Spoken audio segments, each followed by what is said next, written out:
Hola, bienvenidos. Este es el curso de inteligencia artificial. Hoy día vamos a desarrollar el algoritmo de Deep Learning y vamos a ver el algoritmo funcionando, con la idea de que lo podamos entender no solamente en esta clase, sino también la que sigue, e incluso voy a dejar un video que es en paralelo al curso, donde voy a explicar línea en línea si alguien quiere entender con mayor profundidad también el código. De todas maneras, la idea más que ustedes solo codifiquen es que entiendan cómo funciona el concepto de redes neuronales y que durante el proceso, o sea, esta herramienta les pueda servir después para poder modificar este mismo código y poder generar sus propias redes neuronales, o en realidad especializar la red neuronal para el problema en que quieran resolver, ya sea para un trabajo real de asesoría o como tema de investigación, etcétera.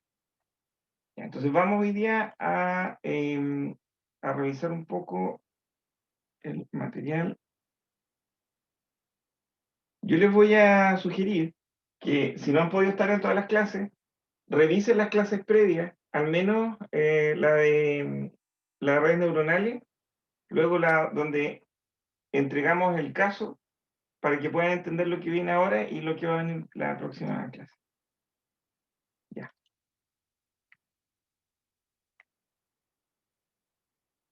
voy a compartir pantalla.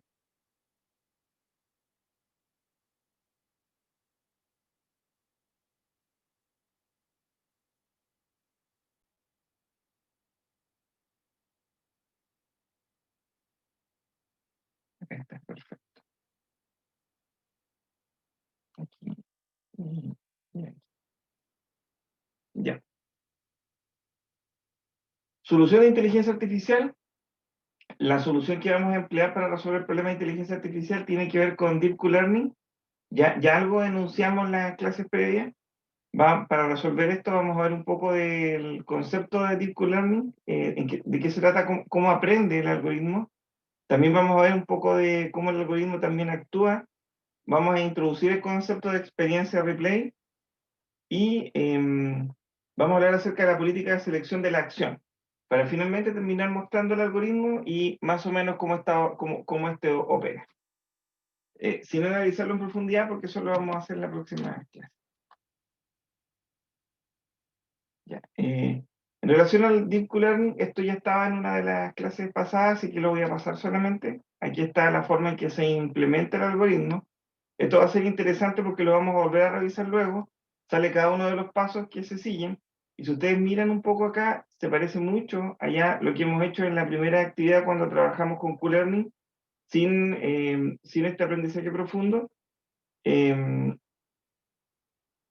y agregamos el modelo de red neuronal donde se, se, se realiza el aprendizaje utilizando propagación hacia atrás y hacia adelante cuando queremos activar los pesos de, de, la, de, la, de las aristas que unen a todas las neuronas. Ya. Bueno, acá está la explicación de lo que es experiencia replay, lo vamos a desarrollar igual, lo vamos a explicar. Acá está un poco qué es el cerebro, esto también lo teníamos en la clase previa. Eh, También lo tenían en su PowerPoint y yo les decía que nuestro cerebro, nuestra red en realidad, va a estar formada por una capa de entrada y dos capas ocultas, una capa oculta de 64 neuronas y otra capa oculta de 32 neuronas, con una figura parecida a esta. Simplemente que acá yo no fui capaz de colocar todas las neuronas porque eran muchas las conexiones, así que simplemente la dejé de forma ilustrativa. Por eso abajo le puse referencial. Pero la idea es esa. Por un lado las temperaturas, por otro lado las capas ocultas y finalmente la acción que debería tomar nuestra red neuronal. Quiero dejar súper claro esto. Este ejercicio de red neuronal se basa en un caso práctico. En la clase pasada estaba la fuente de donde sacamos el ejercicio, pero adicionalmente la idea del ejercicio es que este ejercicio se puede replicar casi para cualquier caso en el que tengamos que realizar una acción similar a la que estamos haciendo ahora. O sea, ustedes pueden tomar este mismo script, la misma metodología y luego aplicarla en un caso de negocio en el que tengan una red, en el que tengan que utilizar una red neuronal. Ya. Les contaba la clase pasada también, les mostré este código que construir el cerebro es algo súper sencillo, en realidad lo es, utilizando las librerías Keras, que son librerías súper avanzadas para el desarrollo de inteligencia artificial, que tienen su bondad y también tienen algunos temas que vamos a comentar en su momento. Ya, vamos acá entonces.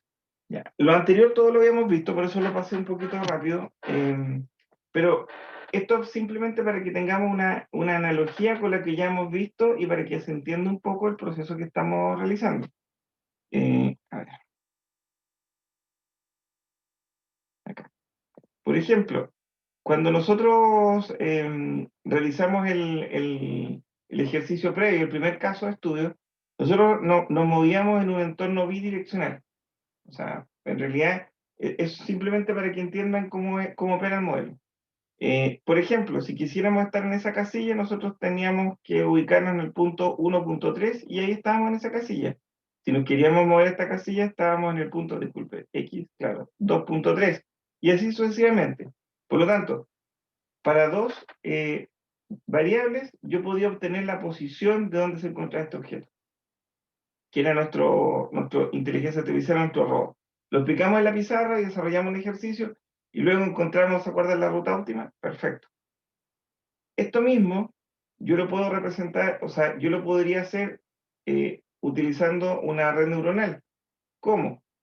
Si yo considero x1 la posición en x y x2 la posición o sea, la posición en el otro cuadrante, o sea, en el otro vector, con x1 y x2, x1 y x2, de alguna forma yo podría determinar la posición. Entonces, ¿cuáles podrían ser las posiciones? Las posiciones podrían ser, ¿se acuerdan los valores? Cuando yo estaba en en el algoritmo anterior, lo que yo tenía era que, imaginen que es posible moverse en todos los sentidos. Entonces, em, yo podría decirle a mi inteligencia que se puede mover en Q1, Q2, Q3 o Q4. Eso significa que podría hacer algún movimiento en alguna de las opciones que yo le defino acá, en función al valor, al mejor valor que pudiese obtener de esta forma. De esta manera, en realidad estamos haciendo algo bien similar a lo que habíamos hecho con el modelo anterior. Por eso estamos trabajando con Q-Learning. Le estamos enseñando a una red a que aprenda y tome una decisión. En este caso, Q1, Q2, Q3 o Q4. Y recuerden que Q1 finalmente es un valor. Y ese valor nosotros lo validamos en función em, del algoritmo que utilizamos en el desarrollo anterior. Bueno, en este caso, lo que tenemos es una red neuronal. Esa es como idea. Ahora, em, el ejercicio previo utiliza dos variables. Esto solamente para mostrarlo de forma indicativa, porque lo que vamos a hacer ahora es que esto lo vamos a poder extender a n tipo de variables, o sea, a n variables. Y ya no lo vamos a poder ver gráficamente, sino que vamos a entender que hay ciertas relaciones y que estos van a tener ciertas salidas. Eso es lo que estamos buscando ahora con el algoritmo de Deep Learning.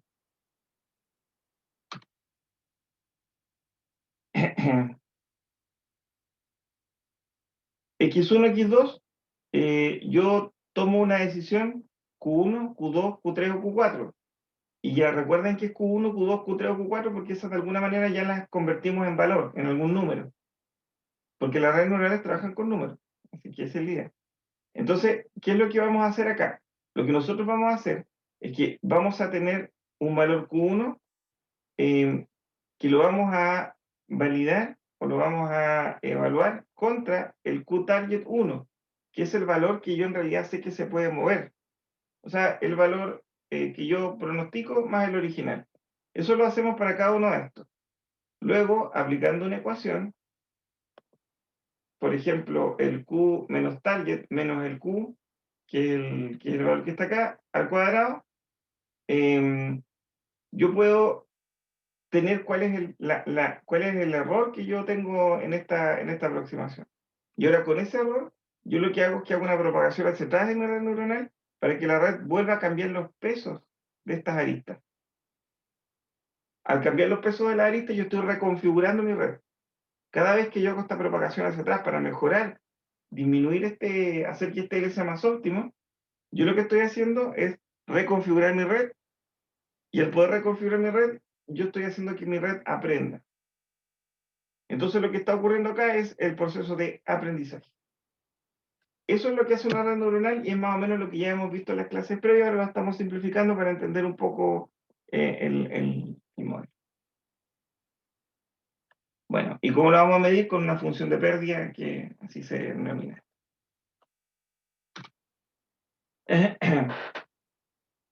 ¿Qué vamos a hacer ahora?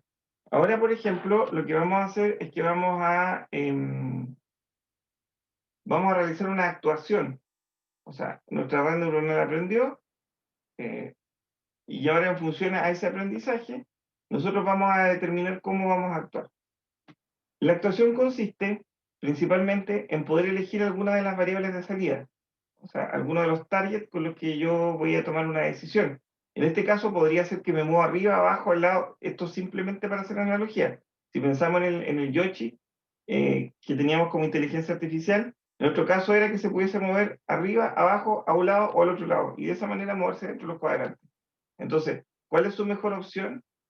Su mejor opción ahora lo vamos a hacer a través de un modelo que se llama SoftMap, que lo que va a hacer es que va a descartar el Q más pequeño y va a seleccionar el más alto o la mejor acción posible. Softmax, Softmax. De ahí vamos a explicar de qué se trata un poco el Softmax, que no es tan complejo para nada, pero es una herramienta bien potente y bien utilizada para este tipo de casos. Así que tenemos un vector de entrada, tenemos nuestra capa oculta, tenemos nuestra capa de salida, en la capa de salida tenemos nuestros Q, y aplicando Softmax, nosotros Softmax, vamos a poder identificar cuál es el Q que el algoritmo dice que es el que es la mejor acción posible. Y en este caso, si pensamos en el monito, por ejemplo, que se pueda mover hacia un lado, o arriba, abajo, dependiendo del valor que le demos al Q3. Ya. ¿Cómo opera entonces Deep Learning? Opera de la siguiente forma. Por un lado, tenemos el aprendizaje, que no es otra cosa que dados los datos de entrada, la red va a ir aprendiendo, propagándose a sus errores y mejorando sus pesos, que los W, ¿se acuerdan? Los W sub I, bueno, que acá no los dibujo porque son demasiados, sus pesos. Y luego de eso, va a realizar una actuación. Y esa actuación consiste en elegir eh, la mejor acción posible. ¿Y cómo lo vamos a hacer en nuestro caso? Utilizando Softmax. Entonces, aprende y actúa. Y esto lo va a hacer durante varias épocas, o epochs, como lo comentamos cuando hablamos de redes neuronales, y eso vamos a llamar epochs, y eso van a ser varias iteraciones, muchas iteraciones. Y esas iteraciones nos van a permitir eh, mejorar el rendimiento de la red, hacer que la red aprenda y entrenarla, que es el objetivo. Y eso es el aprendizaje profundo. Es en esencia, no tiene mucho más complejidad que eso. Hacemos que aprenda, permitimos que actúe y eso lo volvemos a repetir. Y eso lo vamos a denominar epoch, que es una época de operación. Y eso lo vamos a hacer muchas, muchas veces. Ya.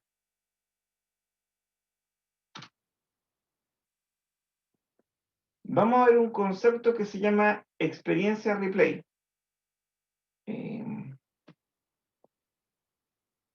A ver, vamos a verlo mejor en la pizarrita. ¿Cómo está? Sí, perfecto. Si lo vamos a ver en la pizarra mejor porque es más fácil. Dejo de compartir. Y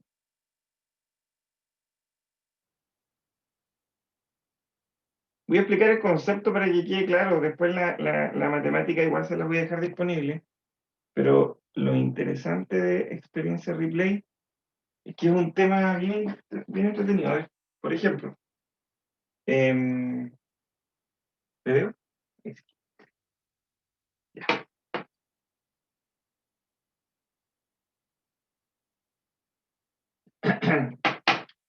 A ver, imaginemos esto. Imaginemos que yo tengo... Ay,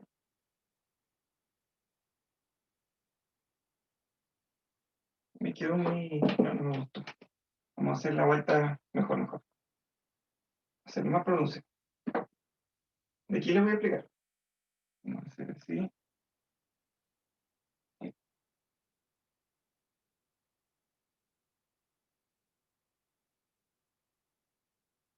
Listo.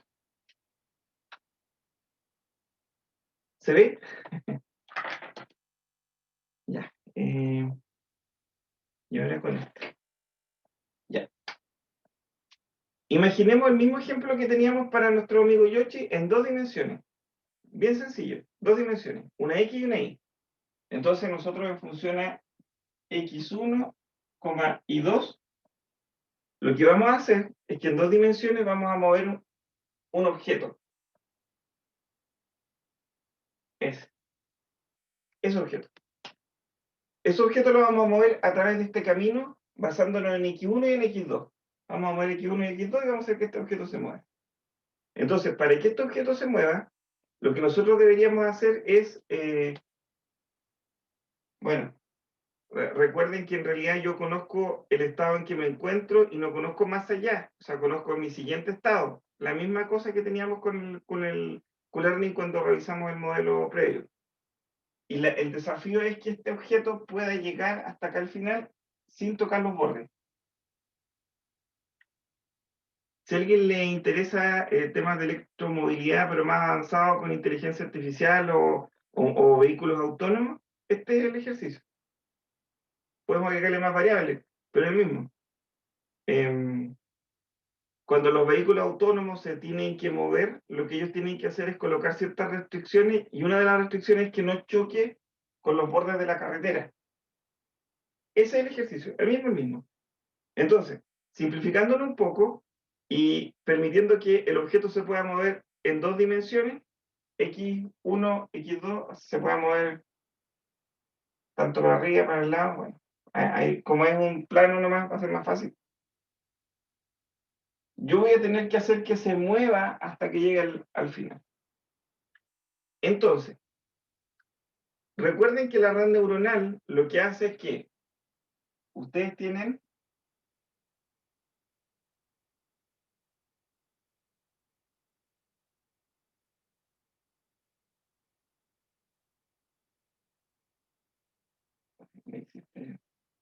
ahí, y todas las posibles combinaciones que tenemos acá.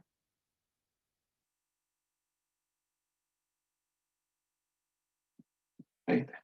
Todas las posibles combinaciones. Entonces, ¿qué es lo que estamos haciendo? Estamos ingresando el x1 y el x2. Perfecto. Ingresamos el x1 y el x2 y acá estamos dándole alguna actuación, que se mueva hacia izquierda, derecha, arriba, abajo. Y acá lo estamos moviendo. Cuando nosotros queremos entrenar a la red neuronal, en realidad lo que nosotros vamos a tener una serie de datos. Esta serie de datos van a ser, bueno, y acá vamos a tener los movimientos que hizo. Lo hizo hacia acá, lo hizo hacia allá, lo hizo hacia el otro lado, lo hizo hacia arriba, lo hizo hacia abajo, ¿cierto? Y acá, no sé, pues vamos a tener X1, X2, y vamos a ir moviendo nuestra figura. Y vamos a tener esos movimientos, y ya lo movimos, por ejemplo, y tenemos cómo se comportó. Entonces,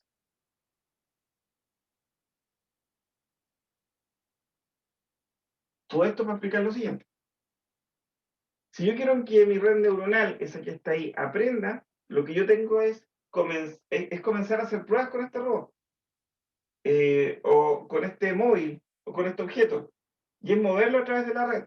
Lo que va a ocurrir es que voy a empezar, por ejemplo, a hacer simulaciones para ver cómo se comporta. Y en algunos momentos quizás este objeto, ¡tum!, choque acá, pasa y se produzca una falla. Ya, falló. ¿Aprendimos de esa experiencia? Sí, aprendimos de la experiencia. Vamos a volver a correr la simulación para poder hacer que el objeto siga aprendiendo. ¿Por qué acá hablamos de simulaciones? Porque en la mayoría de estos casos se simulan antes de poder enviarlo a la realidad. O sea, uno podría tomar datos de un auto robot real y ver si choca o no choca. Pero chocar significaría destruir el auto o atropellar a alguien y no sería tan, o sea, no sería tan eficiente. Por lo tanto, se hacen simulaciones para hacer este ejercicio. Cuando yo me estoy moviendo, en realidad lo que yo estoy haciendo es que en el siguiente estado, en el tiempo t más 1, yo voy a ir conociendo cómo se encuentra con respecto al borde. Y ahora ustedes ya pueden imaginar que una recompensa será esta distancia. Mantener una distancia prudente con respecto al borde para evitar el choque. Y de esa manera yo puedo hacer que mi red neuronal aprenda. Como a ustedes se les ocurra, pero es más o menos esa idea.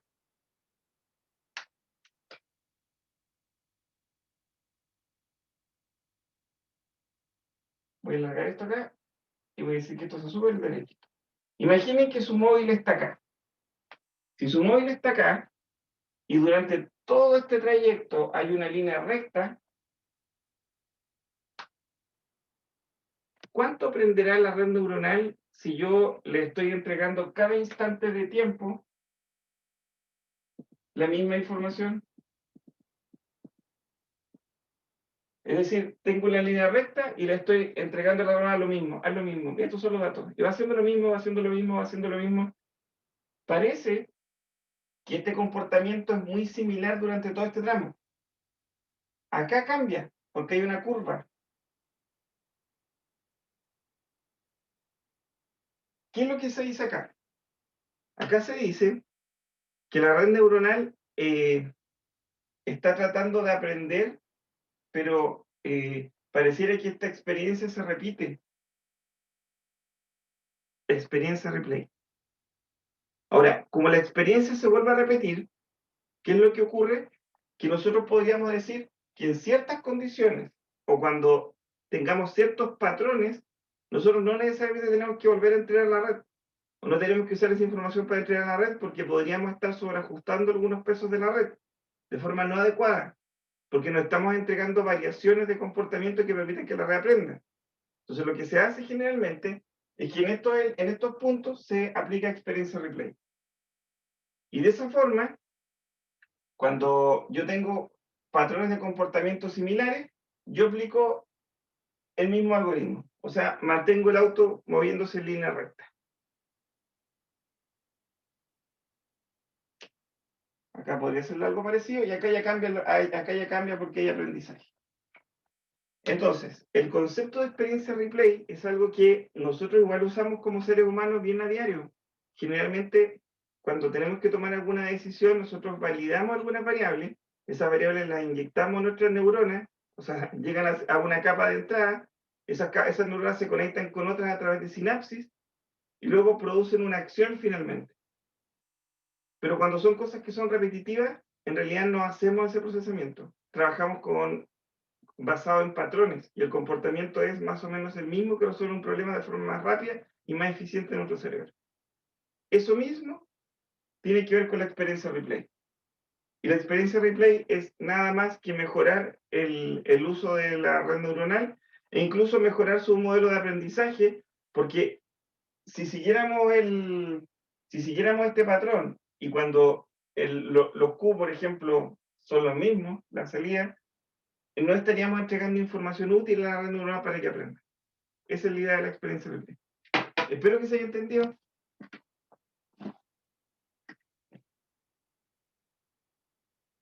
Volvamos entonces a nuestro... A ver, acá.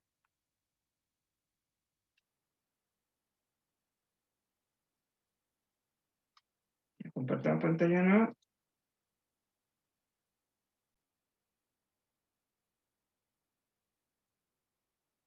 Ya. ¿Cuándo es conveniente entonces analizar la experiencia replay? Cuando se produce esta sensación de falso aprendizaje. Eso ya les comentaba. Entendamos la línea recta esa cuando está aprendiendo, pero en realidad no es que está aprendiendo mucho. Si en el entorno es normal tener estados consecutivos, generando la falsa sensación de que la gente está aprendiendo, se puede producir mala asignación de peso a la red neuronal. Es un tema importante. También es posible tomar ventaja de estados que ya se han repetido. Acá no es necesario volver a ingresar la información a la red neuronal. Se puede emplear la experiencia de rejugador o replay. O sea, porque ya pasamos por ese proceso, así que basta con ese patrón para poder ejecutar cierta acción. Se suele hablar de baches o conjuntos de experiencia, se tienen en memoria y se pueden utilizar, por ejemplo, de forma aleatoria hasta cierta condición de salida.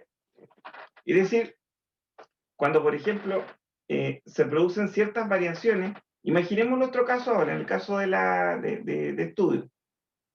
Si las variaciones de temperatura son muy poquitas, en realidad el comportamiento mantiene cierta tendencia. Entonces, mejor lo que yo puedo hacer es juntar un poco estos tiempos, a esperar a que haya un cambio, y ahí recién aplico la red neuronal para que aprenda. Entonces puedo pensar en que agrupo los datos en batches, en grupos, y ahora para mejorar el modelo de forma aleatoria, aplico una condición de salida de esta aleatoriedad. Para que, no sé, pues si pensamos en el auto, viene una curva, entonces hubo un cambio, y en ese cambio, entonces yo salgo del proceso. Así que la experiencia replay es una técnica que nos va a permitir,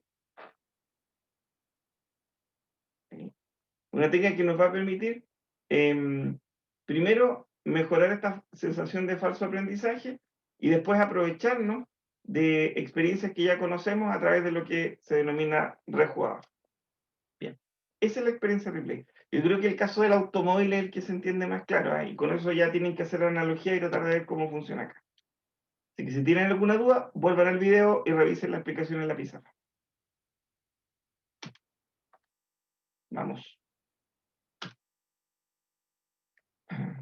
Así que la puse 2 veces. Sí, 2 veces.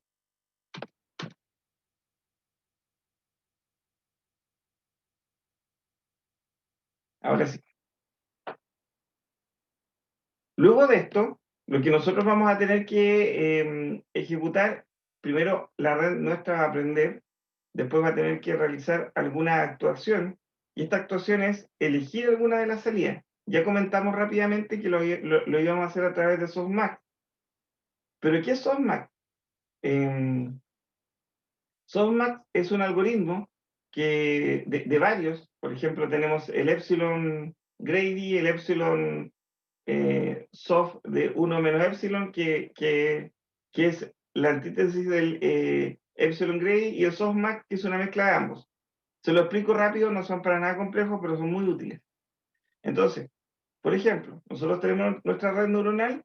Esta red neuronal tiene un vector de entrada, tenemos nuestra capa interna y tenemos nuestra actuación. Y a través del softmax nosotros vamos a elegir la mejor acción posible. Aquí hay que entender algunos temas. El algoritmo que usamos, softmax, lo que hace es que nos presenta la mejor acción posible. Nosotros podríamos también hacerlo a través de epsilon Grady, que no es otra cosa que, bueno, Grady significa codicioso. No es otra cosa que determinar un valor epsilon, valor muy pequeñito, que nos va a decir que si estamos cerca de ese valor, o estamos o pasamos ese valor, entonces esa es la mejor acción. El siguiente, a ver, si estamos cerca de un valor, de un valor epsilon, que es un valor de error, entonces dejamos de aprender y actuamos. Disculpen, esa es la explicación más clara.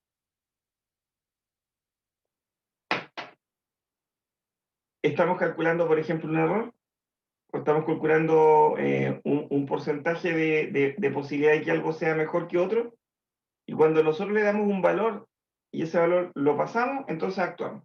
Simple. El epsilon soft 1 menos epsilon en realidad no es otra cosa que es al revés.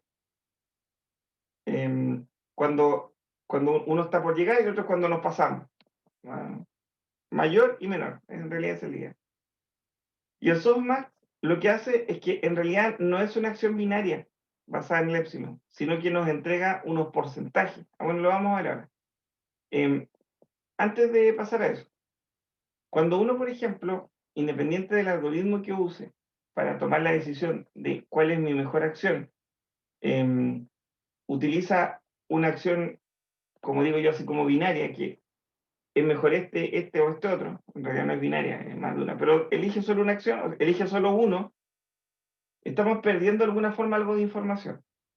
Estamos perdiendo algo de información porque en realidad lo único que estaríamos haciendo ahí es diciendo, el Q3 es el que debe ser, entonces Q3 es. Y ese es el nivel de actuación que deberíamos seguir. Le estamos quitando algo interesante al cerebro, que es el concepto de explorar. Cuando, por ejemplo, yo obtengo valores y obtengo uno que es bueno, Hay uno probablemente que no sea tan bueno, pero si yo no le agrego algo al algoritmo para que explore otros valores, simplemente vamos a pasar a la etapa de explotación, que es la actuación final. Entonces, ¿cuál es la idea? La idea es que la gente no solo tome la decisión de que este es mejor, sino que también pueda elegir ese camino para, los caminos alternativos para poder seguir aprendiendo. Entonces acá tenemos en la red neuronal dos elementos, uno que vamos a llamar exploración y otro que vamos a llamar explotación. Se va a entender a continuación, no se preocupen. Lo importante es que tenemos el epsilon Grady y el epsilon soft 1 menos e, y tenemos softmax como tres algoritmos plausibles de utilizar, pero nosotros vamos a utilizar softmax por una razón bien interesante. Ya, por esta. ¿De qué se trata esto? Por ejemplo, una vez que nuestros valores Q, recuerden que se llama Q porque finalmente son valores, nuestros valores Q llegan a este softmax, que es el que decide cuál es el que tiene la mejor acción posible. El softmax aplica una función que es e elevado a zj por la sumatoria de los e elevado a zj, que lo que hace es que pondera todos estos valores y los pondera en total, al sumar todos, los pondera en el rango entre 0 y 1. Al ponderar los valores entre 0 y 1, lo que hace es que nos va a entregar la salida de estos valores Q como porcentaje. Así que los vamos a poder estudiar como porcentaje. Y eso es bien interesante porque nos está entregando entonces, a través del método softmax, un modelo de probabilidad aplicado directamente en nuestra red neuronal. Así, por ejemplo, cuando todos estos datos llegan a softmax, nuestro modelo nos va a decir, por ejemplo, que el Z1 en este caso es el que es el más, no, disculpen, el Z3 es el que es el mejor o la mejor acción posible. Pero también tenemos otros valores. Por ejemplo, ahora sabemos que el Z1 es como la siguiente mejor acción posible. Entonces, en el caso anterior, al utilizar los epsilon, ya sea el epsilon o su anti-epsilon, que en realidad es lo mismo, que solamente nos dejaban pasar uno u otro, no teníamos la posibilidad de explorar, simplemente teníamos que elegir el Z3. Ahora, gracias a esto, yo podría, por ejemplo, decir que quiero explorar una cierta cantidad de veces. Por lo tanto, antes de actuar o decir esta es la mejor acción, puedo volver a hacer que mi red siga aprendiendo y puedo seguir aprendiendo con un Z1, por ejemplo. Entonces, ¿cuál es la idea de esto? La idea de que al aplicar softmax, yo de alguna manera, y yo les pido, estimados alumnos, que por lo menos esto lo van a ir entendiendo en el proceso, entiendan la lógica de lo que estamos haciendo. Ustedes se van a olvidar tengo claro que se van a olvidar de las ecuaciones, pero quiero que entiendan un poco la lógica, que tengo herramientas para que mi red neuronal pueda explorar. Así como que, a lo mejor esto no es muy... O sea, ahora con una herramienta matemática puedo hacer que mi red neuronal sea curiosa. ¿Eh? Igual que los seres humanos, y se parecen tal. ¿Ya? Entonces, ¿cuál es la idea? La idea ahora es que yo puedo también explorar con el Q1, ¿cierto? Y puedo definir que para cierto epsilon, un adicional, yo dejo de explorar y ahora actúo. Entonces dejo de aprender y actúo en este momento. Así que esa es la política de selección de la acción. Esa es la forma en que lo vamos a hacer. ¿Y con qué herramienta? Con softmax. Bien sencillo. Vamos al algoritmo de Deep Learning entonces. El algoritmo ya lo hemos visto como dos veces, lo volví a repetir. Lo que primero se va a hacer es que se va a inicializar la memoria de experiencia replay, se inicializa en una lista vacía. Luego vamos a elegir un tamaño de la memoria. En nuestro caso práctico, elegimos un tamaño máximo de 100 transiciones. Comenzamos en un primer estado correspondiente a un momento específico dentro del año. ¿De qué se trata esto en la experiencia replay? Se trata que en nuestro caso las variaciones de temperatura no son muy grandes, entonces no vamos a actuar cada vez que varíe la temperatura, sino que vamos a almacenar las temperaturas en una lista y de ahí de forma aleatoria vamos a tomar una y ahí vamos a actuar. Vamos a decir que se está moviendo, es como el autito que se está moviendo por un tiempo, nosotros decimos que se mueve igual, lo mismo vamos a pensar con la temperatura, que se mueve más o menos igual. Entonces, como se mueve más o menos igual, en un cierto tamaño de memoria, que va a ser 100, vamos a después almacenar esos valores y luego vamos a elegir de ahí un valor aleatorio para hacer el procesamiento. Ese es el modelo de experiencia replay que vamos a hacer nosotros. ¿Qué más? Bueno, en cada instante t vamos a repetir el proceso hasta el final de la época. La época van a ser los epochs. Entonces, nosotros vamos a repetir este proceso hasta que terminemos la época.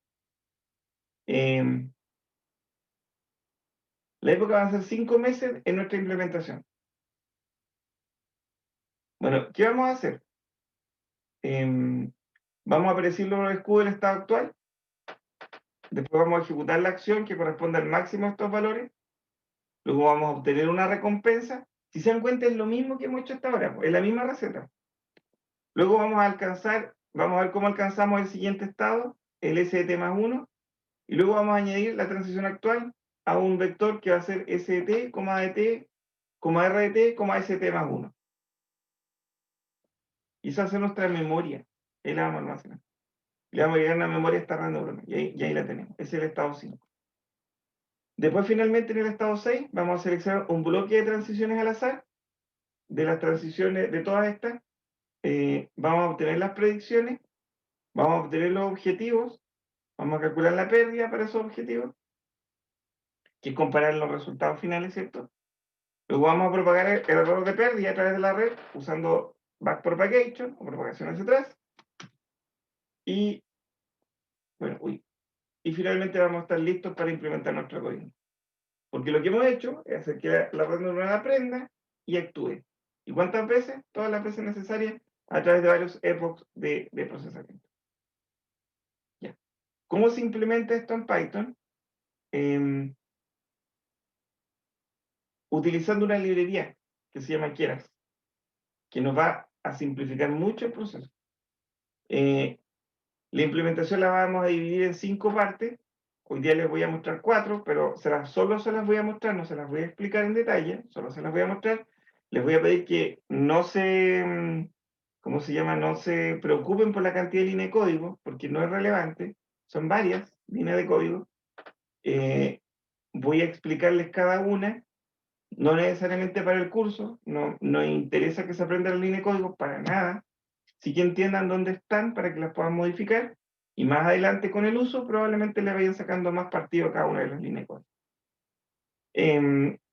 ¿Cómo funciona el algoritmo? Aplicando toda la teoría que hemos visto. Y en el caso de estudio que también hemos visto. Primero vamos a construir el entorno, después vamos a construir el cerebro, la red neuronal, luego vamos a implementar el algoritmo de aprendizaje por refuerzo profundo, en nuestro caso DQN, y finalmente vamos a entrenar la red neuronal para crear una, una red, una red con pesos, que son los pesos los que nos importan después, y cuando creemos la red neuronal la vamos a poder también probar después como una inteligencia artificial que ya va a estar operando. Ya.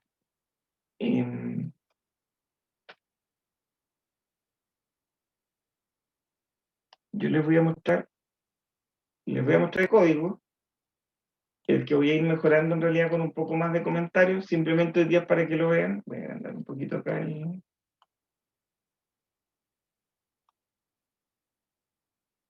Ya. Por ejemplo, vamos a comenzar con el paso 1, que es la configuración del entorno, que ahí está ese paso. ¿Se ve el mouse cuando lo muevo, estimado alumno? Se ve, profe. Ya, gracias. Ya, me pasó una vez nomás y no sé por qué ahora sí funciona todavía. Ya, acá tengo el entorno, configuro el entorno, que se los voy a explicar también. Esta etapa de configuración es como la más tediosa y compleja, el resto es más entretenido. Configuramos el entorno, después vamos a crear el cerebro, la red neuronal. Estoy dejando ejemplos para que ustedes hagan clic, igual voy a dejar algunos videos incrustados y código para que quede mucho mejor. Después vamos a crear la red profunda, debe ser con F.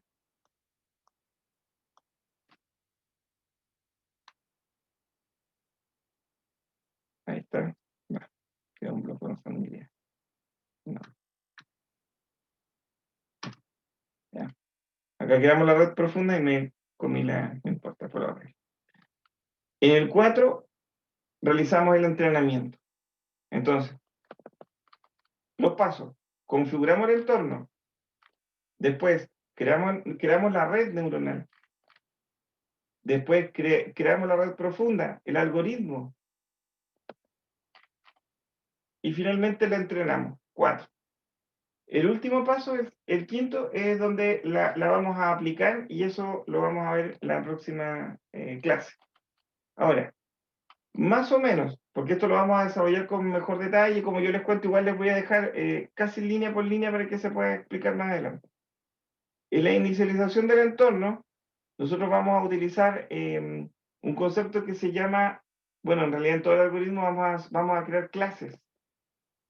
Para quienes no estén familiarizados con temas de programación, yo les voy a contar que la clase es una especie de plantilla. Por ejemplo, cuando yo defino una clase auto, me salgo del concepto, yo defino una clase auto, la clase auto tiene puertas, tiene ruedas, tiene ventanas, por ejemplo. Y si yo quiero crear un auto ahora, yo no tengo que definir todos los elementos del auto, basta con que yo instancie esa clase. Yo diga ahora voy a instanciar un objeto que es de la clase auto. Al decir eso, este nuevo elemento que yo instancié, como conceptualmente, tiene todos los atributos del auto que ya definí antes. Y la gracia es que ahora yo le puedo colocar otras características, que tenga cierto color, que tenga 3 puertas en vez de 4, por ejemplo. Entonces, ¿de qué se tratan las clases? Las clases se tratan de código empaquetado que yo construyo para poder utilizar después. Y le paso algunos parámetros que cambian sus atributos. Y así yo lo hago una vez y lo puedo utilizar n veces. Esa es la idea de la clase, una aplicación muy sencilla, pero es más o menos la idea. Entonces vamos a definir algunas clases y en este caso vamos a definir la clase ambiente, environment. ¿Cuál es la gracia de definir esta clase ambiente? Que con esa clase ambiente configuramos el entorno. ¿Ya? Y ahí colocamos todos los elementos para configurar el entorno. En Python las clases se definen de esta manera. Yo digo class, environment y defino un objeto. ¿Ya? Que es el objeto, que en realidad es un objeto en este caso con el que yo voy a trabajar.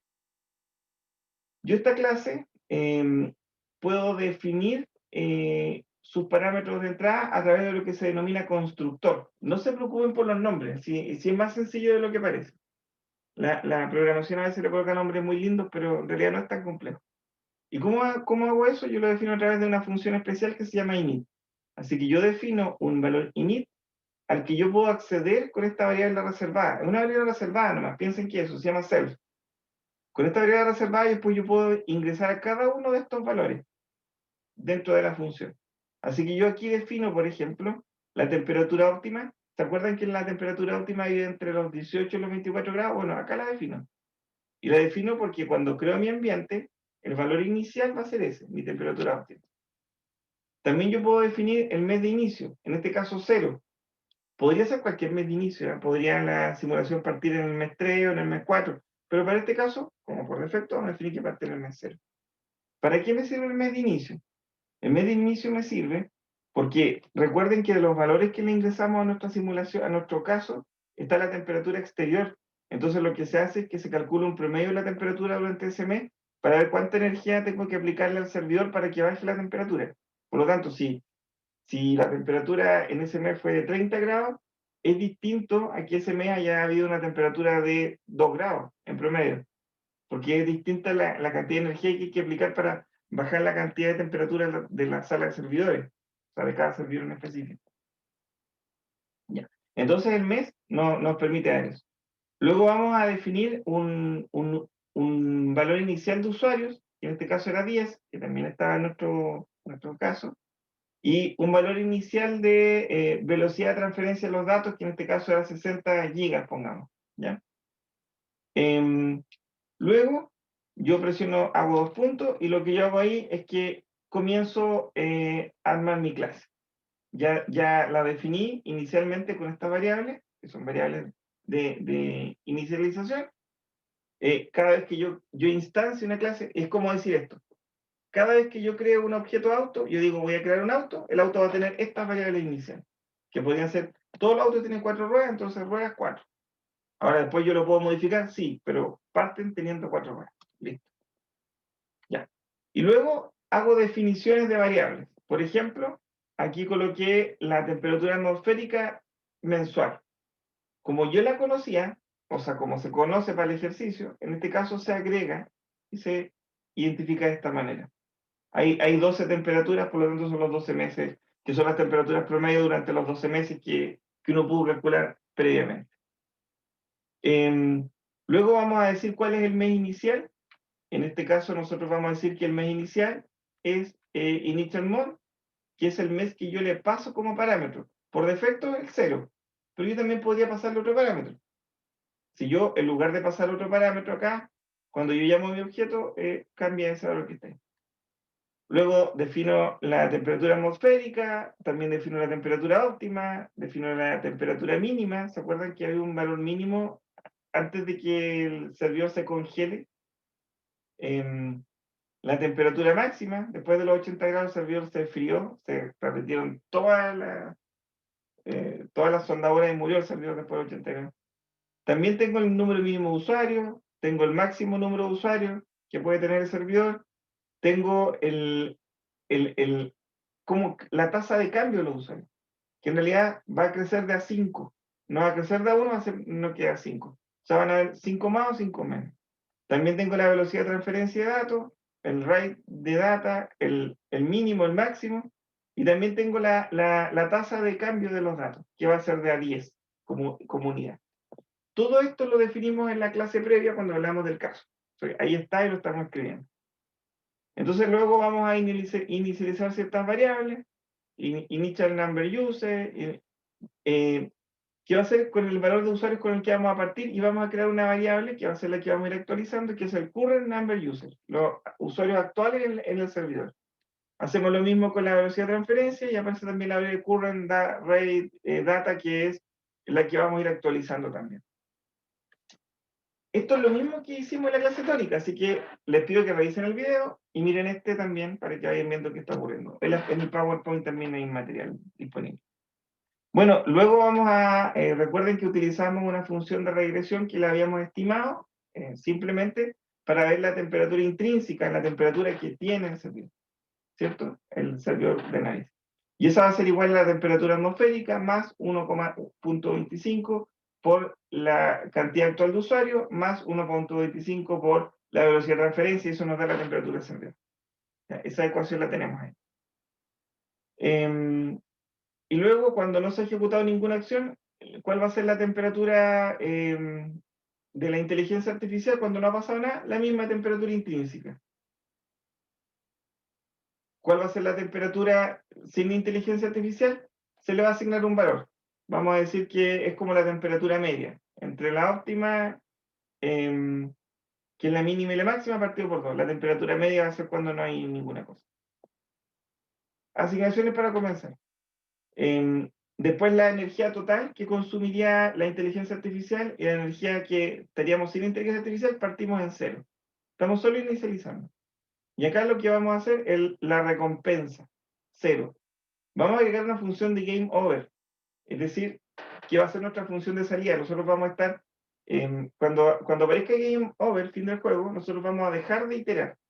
Imaginen que ustedes son la red neuronal y tienen que hacer, ¿se acuerdan el backpropagation y cambiar todos los pesos y encontrar los óptimos globales? Y para eso utilizamos esta función de gradiente. Entonces toda la cantidad de operaciones no se puede hacer, por lo tanto, cuando ya nos damos cuenta de que estamos mal, por ejemplo, simplemente dejamos de simular por ese camino y seguimos con el siguiente. Entonces por ahí tenemos herramientas como backpropagation, como el game over. A ver, explicación más simple. ¿Para qué nos sirve el game over? Si de repente la temperatura pasó de los 80 grados, ya se quemó el servidor. ¿Para qué vamos a seguir iterando ahí? Terminamos el proceso y seguimos con otro. Si la temperatura llegó menos de los 20 grados, bueno, también se congeló el servidor. Seguimos con otra cosa. Eso hace para eso sirve el game over. Luego vamos a definir una función que va a ser una función de entrenamiento. Entonces, esta nos va a permitir saber si estamos o no entrenando. Estas son herramientitas como switch para después poder utilizar nuestro código varias veces. Después vamos a ver que vamos a poder ocupar este código ya con otra cosa y vamos a cambiar esto a 0, por ejemplo. Después vamos a crear algunos métodos. Ya, le expliqué esta parte con detalle porque son las definiciones del caso de las variables. Y ustedes ya la entienden, la van a revisar y les voy a pedir que para la otra clase las revisen y miren toditas, estas que están acá. Yo les voy a subir el script, lo van a mirar. Después vamos a crear algunos métodos dentro de nuestra clase. ¿Qué son los métodos? Yo tengo una clase, por ejemplo, imaginen que tienen un auto, bueno, ahora el ejercicio del auto, y un método podría ser que el auto pueda abrir las puertas, que el motor encienda. Entonces, yo le digo al auto, oye, enciende, y todos los autos encienden, saben que encender y prender el motor para andar. Abre las puertas para que abran las puertas. Entonces ahora los métodos que vamos a crear son estos métodos dentro de nuestro código que hacen algunas cosas. Por ejemplo, el método updateEnvironment nos va a permitir obtener la recompensa total. El método updateEnvironment, updateEn, va a tener como variables de entrada la dirección, la energía y el mes. ¿Qué cosa es la dirección? Simplemente voy a explicar esto. La dirección, bueno, la energía podría ser positiva o negativa. Si, por ejemplo, la energía se usa para subir la temperatura, va a ser más, y se utiliza para bajar menos. O al revés, pero bueno, hay una dirección en un lado o en otro lado.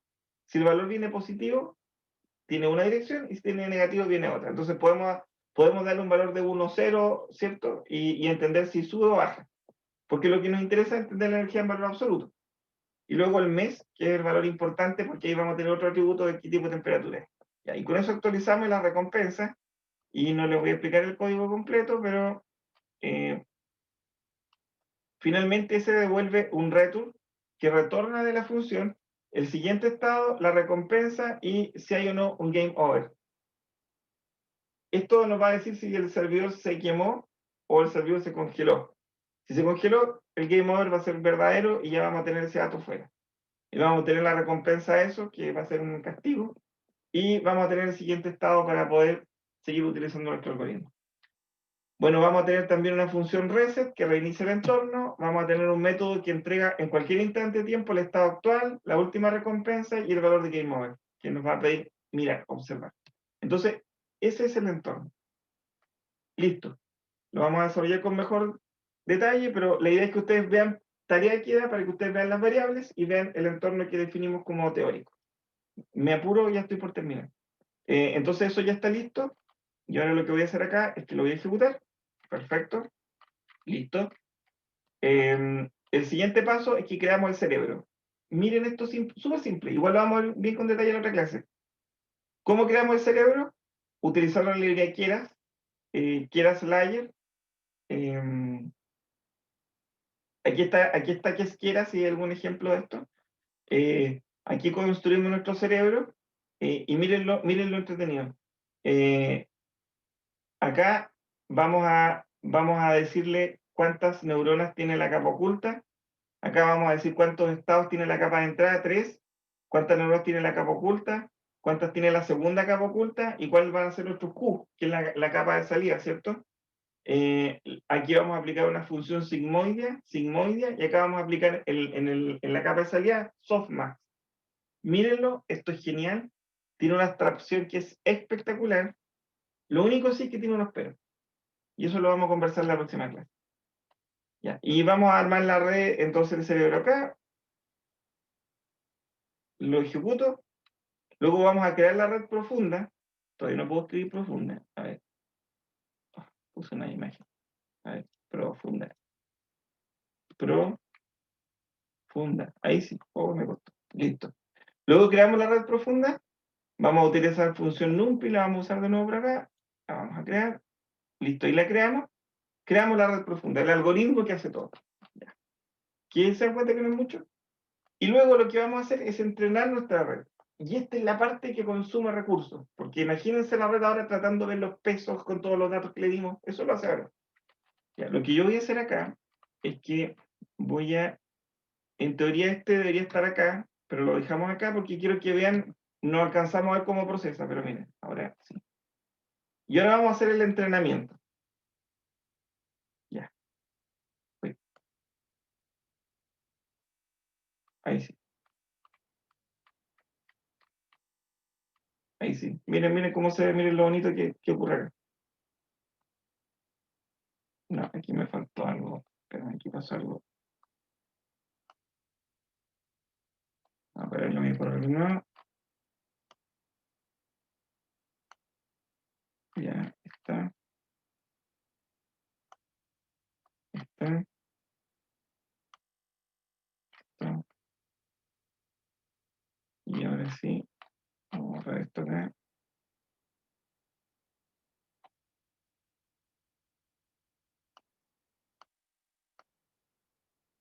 Ah, ahí sí. Ahí está, perfecto. Ya. Después les explico de qué se trata el modelito. Ya. Miren, lo que hice acá fue colocar algunos epochs y cómo se están haciendo los cálculos dentro de la red. Todavía no llegamos al epoch, usamos 5 epochs, no, 100 y estamos corriendo el 1 de 100. Así que el tiempo que toma es más o menos grande. Y si se dan cuenta, acá estamos viendo la simulación y cómo se están calculando los pesos, y parece que vamos más o menos bien. Por ejemplo, con la inteligencia artificial, me voy a correr por acá, el cálculo de energía es de 22.5 joules, y cuando no tengo inteligencia artificial es 69.0. Es decir, estamos creando un buen rendimiento en el proceso de simulación. Y si me sigo moviendo, vamos a ver que la inteligencia artificial eh, sigue siendo mejor en todos los casos. Bueno, acá no tengo tan buenos resultados, 54, 69.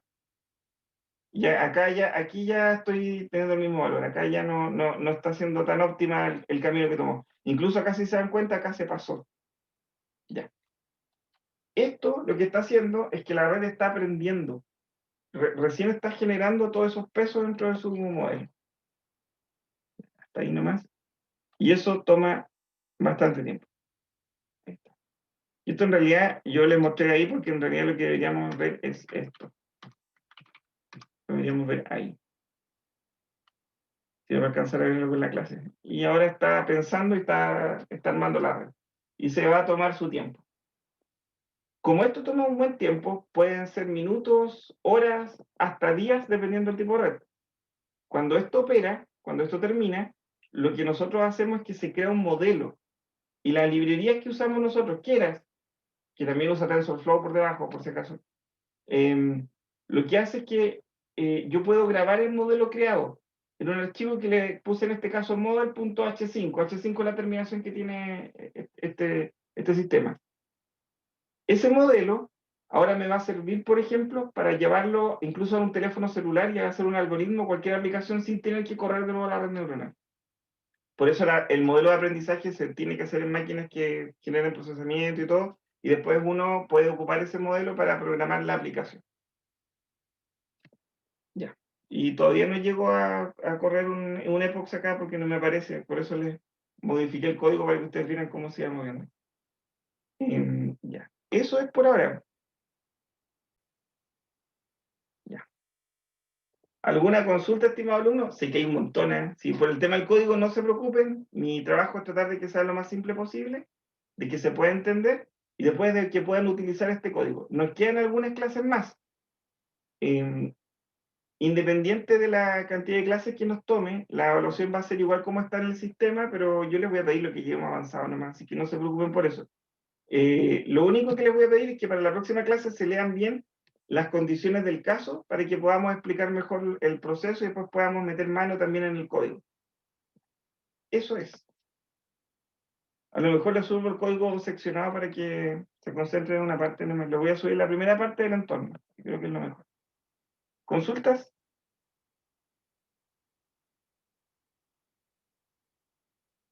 Voy a dejar de grabar.